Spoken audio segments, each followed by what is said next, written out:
తాకట్లో ఉన్న మీ బంగారాన్ని విడిపించి ఆ రోజు ఆన్లైన్ రేటుకి కొంటాం. Sharma gold company. అందరికీ నమస్కారం. నేను Swaroopa Potlapalli. Welcome to Suman TV. YouTuber Komali ఆత్మహత్య అనేక ప్రశ్నలు రేకెత్తిస్తోంది. లవర్తో విభేదాలు, బ్రేకప్ వల్లే ఆమె సూసైడ్ చేసుకున్నట్టుగా తెలుస్తోంది. ఇలా కారణం ఏదైనా కానీ, సమస్య ఏదైనా సరే బలవంతంగా ప్రాణాలు తీసుకోవడమే పరిష్కారం అనుకుంటున్నారు చాలా మంది. అయితే ఇది కుటుంబ వ్యవస్థ మీద కూడా ఎంతో ప్రభావం చూపిస్తోంది.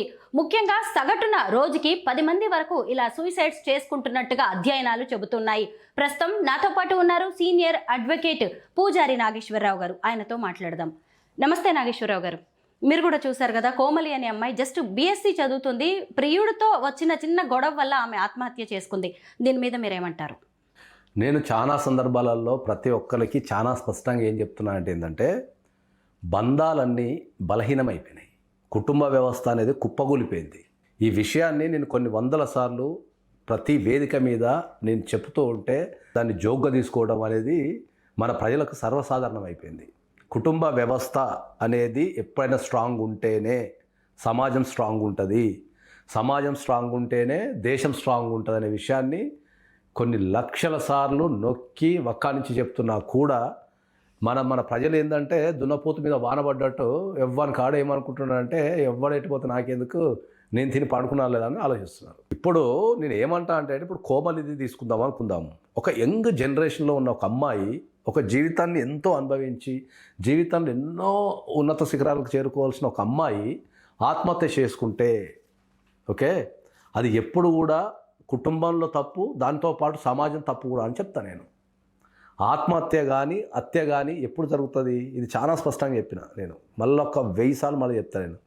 ఒక ఆత్మహత్య కానీ హత్య కానీ కుటుంబంలో ఎప్పుడు జరుగుతుంది అంటే ఏంటంటే, నాకంటూ ఎవరూ లేరు అనే ఒక ఫీలింగ్ వాళ్ళ మనసులో వచ్చినప్పుడు వాళ్ళు ఆత్మహత్య చేసుకోవడం కానీ లేదా చంపడం కానీ చేస్తారు. ఒంటరితనం, మెయిన్ డిప్రెషన్. ఈ మధ్య కాలంలో విజయారెడ్డి ఒంటరితనము డిప్రెషన్ ఎక్కడి నుంచి వస్తుంది? నాకంటూ ఎవరూ లేరు ఒక ఫీలింగ్తో వస్తుంది. ఓకే, ఆ ఫీలింగ్ ఎవరు కల్పిస్తున్నారు? మిగతా కుటుంబ సభ్యులే కల్పిస్తున్నారు.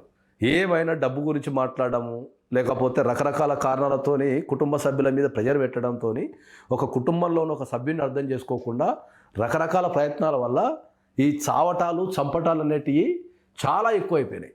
ఇప్పుడు నేను కొన్ని వందల సార్లు కుటుంబ వ్యవస్థ కుప్పకూలిపోయింది అని చెప్తే కూడా ఎవరు నమ్మడం లేరు కదా. ఉదాహరణకు నేను ఇవాటి పేపర్ తీసుకుందాం. మనం ఇవాళ ఎంతమంది చనిపోయారు ఈ దేశంలో, ఎటువంటి పరిస్థితుల్లో చనిపోయారు అన్నదాన్ని మనం మాట్లాడదాం. తండ్రిని కాల్చి చంపిన తనయుడు. ఎక్కడన్నా కొడుకు తండ్రిని చంపడం అనేది మన నాగరిక చరిత్రలో ఉందా అండి? ఒక తండ్రిని కొడుకు కాల్చి చంపాడు. కారణం ఏంది? చదువుకోమని ఒత్తిడి చేసిండట. చదువుకోమని ఒత్తిడి చేస్తే నన్నే చదువుకోమంటావు అని చెప్పేసి కాల్ చేసిండు. ఇది ఒకటి అయిపోయిందా?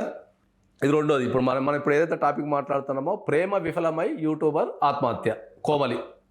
ఈ రెండోది. కట్టుకున్నోడే నరకం చూపించాడు, కన్న కొడుకు ముంగట తల్లి ఆత్మహత్య.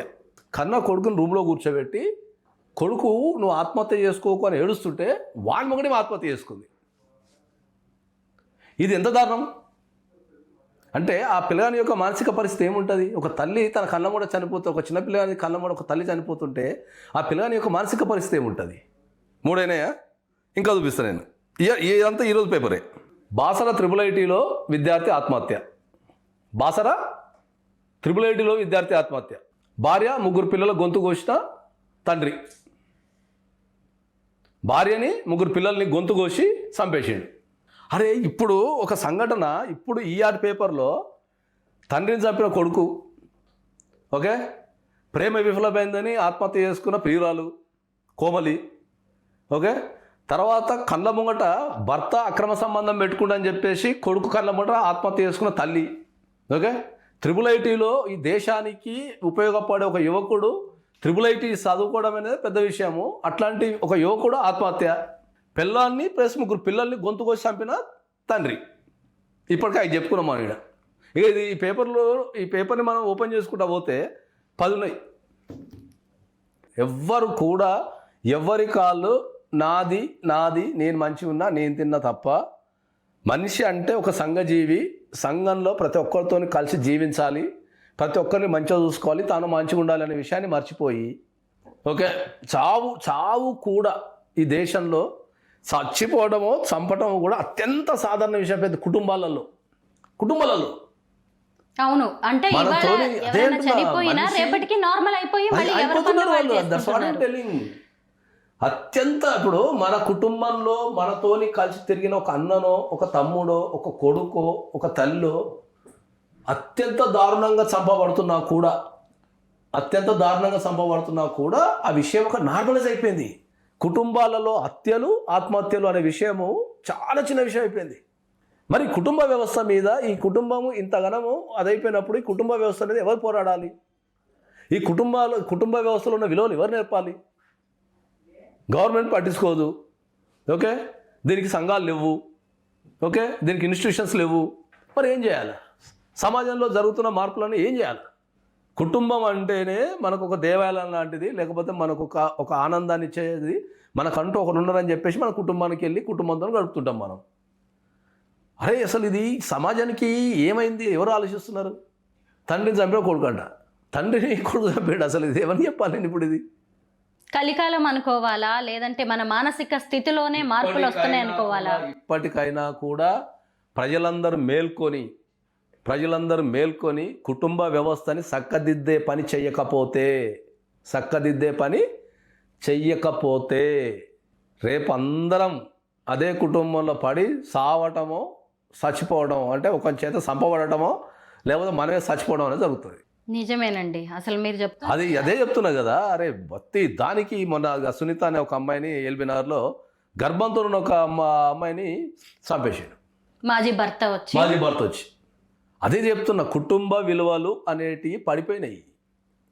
కుటుంబంలో అవసరాలే తప్ప ప్రేమలు లేవు. అవసరాలే ఉంటున్నాయి. తండ్రి కొడుకు మధ్యలో ప్రేమలు లేవు. అంటే బీయింగ్ ఏ హ్యూమన్ నాకు అర్థమే కాదు. ఇప్పుడు తండ్రి ఒక 10 రూపాయలు కొడుకు ఇస్తాడు, కొడుకు 10 రూపాయలు తండ్రికి ఇస్తాడు. తండ్రి కొడుకులు కొట్లాడుకొని రోజు మా ఆఫీస్కి వస్తారు పైసల కోసం. అదే చెప్తున్నా కదా, తండ్రిని చంపుతున్నారు, భార్యను చంపుతున్నారు, చెల్లెల్ని మొన్న ఒక అడ్వకేట్ చెల్లెల్ని అన్న చంపాడు ఆస్తి కోసం. అడ్వకేట్ చంపాడు ఆస్తి కోసం. పోనీ ఏమో ఆస్తి ఏమన్నా 100 ఎకరాల లేదా 100 కోట్ల అంటే 4 ఎకరాల ఆస్తి కోసం చెల్లి చంపాడు. పోనీ చంపిన వాళ్ళందరూ ఏమైనా సుఖపడతారా అంటే మళ్ళీ పోయి జైలునే ఉండాలి, జీవితాంతం మళ్ళీ పోయి జైలునే ఉండాలా? మరి న్యాయ వ్యవస్థ అంటే ఎందుకు భయం ఉండట్లేదు వీళ్ళకి? న్యాయ వ్యవస్థలో ఎందుకు భయం ఉండడం లేదంటే కోర్టుకి వెళ్తే న్యాయం అనేది జాప్యం అవుతుంది. కోర్టుకి వెళ్తే న్యాయం దొరకదు. కోర్టుకి వెళ్తే న్యాయ వ్యవస్థ పనిచేస్తాం లేదు దేశంలో చక్కగా. అడ్వకేట్లు చక్కగా పనిచేస్తాం లేరు. ఇదంతా ప్రజల మనసులలో పేరుకపోయింది. అది కోర్టు అనే వ్యవస్థ మీద నమ్మకం పోయింది ఈ దేశంలో. సో ఎప్పుడైతే ఒక కోర్టు అనే వ్యవస్థ మీద నమ్మకం పోయిందో, ఒక కోర్టుకు వెళ్తే నాకు జస్టిస్ దొరకదనో, లేకపోతే కోర్టులో ఉన్న లోపాలు ఎవరైతే ఈ అడ్వకేట్ వ్యవస్థ కావచ్చు, ఇంకా ఏ వ్యవస్థ అయినా కావచ్చు, ఇది చక్కగా పనిచేస్తలేదు ప్రజలు ఎప్పుడైతే భావిస్తున్నారో వాళ్ళు చట్టాన్ని తన చేతిలోకి తీసుకుంటున్నారు. వాళ్ళు ఏం చేస్తారు?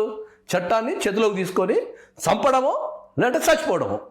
ఈ ప్రపంచంలో దేనికైనా సొల్యూషన్ చంపటము, చచ్చిపోవటము అనేది ప్రజల మనసులలో భారీగా పేరుకపోయి ఈ హత్యలు, ఆత్మహత్యలు, మొత్తం మీద ఈ హత్యలు, ఆత్మహత్యలు అనేవి సమాజానికి హానికరంగా మారుతున్నాయి. మన కుటుంబ వ్యవస్థను కాపాడుకోవాల్సిన అవసరం ఉంది. ఇది మనందరి బాధ్యత అని లాయర్ గారు చెప్తున్నారు. థ్యాంక్ యూ సో మచ్ అండి.